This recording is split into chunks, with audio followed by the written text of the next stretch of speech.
To summer plans, and not the fun kind. These plans involve the Lakers trying desperately to pair James with one of the game's top free agents, and there are certainly options out there. Kyrie, KD, Kemba, Kawhi, to name a few. LeBron was asked about this upcoming summer and had this to say. There's a lot of great free agents in this summer. I'm not going to name any names because every time I say something or organization says something about a specific person, we get in trouble.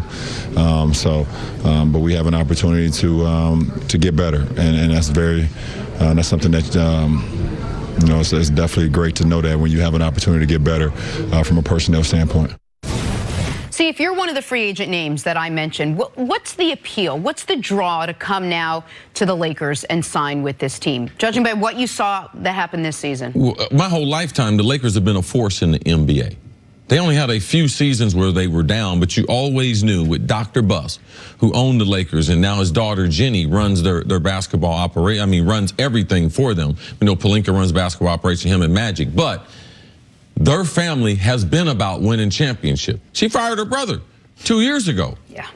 Because they were so bad. It's about winning. It always has been. When Wilt went there, that's what it was about. When Kareem went there, that's what it was about. And most of these players, they went out and either traded for them or they just outbid everyone else. So I've just seen it.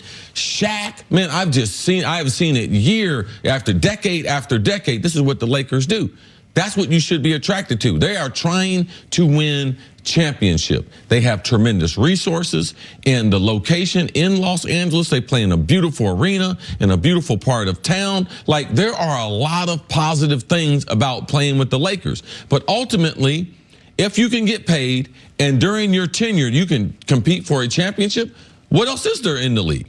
Like, that's what playing professional sports is about. And the Los Angeles Lakers, not because of their recent history. I know a lot of people watch the show are young people, but as long as I'm 53, ever since I've been on earth, the Los Angeles Lakers each decade has presented championship opportunities. That's why if I'm a free agent, I'm looking at the Lakers. And each decade through free agency or trade has found a way, if not once, multiple times, to acquire an enormous star. It was LeBron, decade before Powell. People forget that Powell was arguably the best center in the league when he came over to join up with Kobe. Decade before Shaq. Then before that it was Kareem. Before that it was Wilt. Like, they have always been able to go get superstars and then pair them with the right people around them. The question for the Lakers is, which tier of free agents are we talking about? We talking about the top tier? Kevin Durant, Kawhi Leonard, Kyrie Irving. Those are the three top tier guys. I'd say KD is almost an impossibility. Kawhi, the door could be opening slightly ajar with the Doc Rivers supposed interest in the Lakers. That would be a big paradigm shift from the Clippers to the Lakers. And Kyrie, we know, is an X factor. Tier 2, I think, would be quite good. Wouldn't be tier 1. That's Clay, Kemba Walker, and Jimmy Butler. But if you miss out on those top two tiers, and assuming Is the assumption you can win with the top two tiers? You can contend and win? Oh, I think LeBron plus any of those six guys, particularly the guys on that top tier, would be instant contenders. We have to see what happens with the Warriors. This is assuming Kevin Durant's elsewhere and that super team's no longer there. But if you miss out on those top two tiers, along with not trading for Anthony Davis, and then you're talking about tier 3, Boogie, Tobias Harris. Tier 4, Nikola Vucevic, Chris Middleton. Now you're in trouble spot. Now you're talking about year 17 LeBron, a guy you're teaming with who isn't even an actual all-star, just a top 35 player in the league.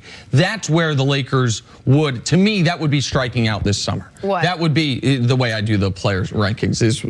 Finds it funny. Cool. I don't think the Lakers should be concerned, but they shouldn't be worried. They have the city, they have the team, they have LeBron.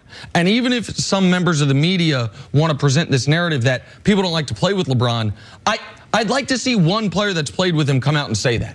Because all we hear from guys, whether it's role players, all-stars, or superstars, is what a great teammate I don't know if those players exist, but if there was a player, why would he do that?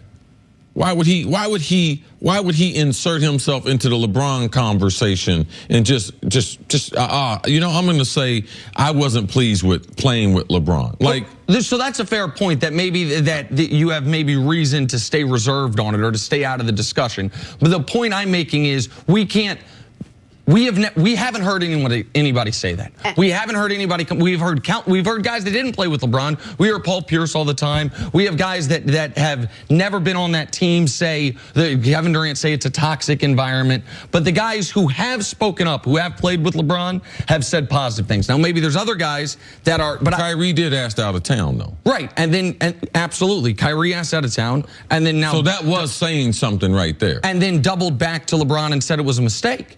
Yeah, but I'm just saying let's not forget that. Well, I don't think anyone, if anyone, because in the audience, when you go to Cleveland management and say I want to be traded, you say I don't want to play with LeBron. Right, he wanted to go have his own team, and then he realized. But it was also I didn't want to play with LeBron. It hit under I want my own team, but. 100%. And when you say you don't want people to forget that, I don't think people are forgetting that Kyrie Irving left the Cavs by demanding a trade. Like, I think that's baked into it. I think, but the point I'm making is that we have heard from, I would say, every prominent, Ray Allen, Dwayne Wade, Chris Bosh, Kevin Love, down to guys, bottom of the roster guys, Richard Jefferson, Lakers might not be concerned, Jenna, but I'm concerned. If the Pelicans don't trade AD there, I'm concerned because we know KD's not coming. We know Clay's not coming. And what if Kyrie decides, you can't depend on Kyrie, so I'm concerned for the Lakers. All right, let's take a break. Coming up, how are the Giants justifying trading Odell Beckham? That's next on First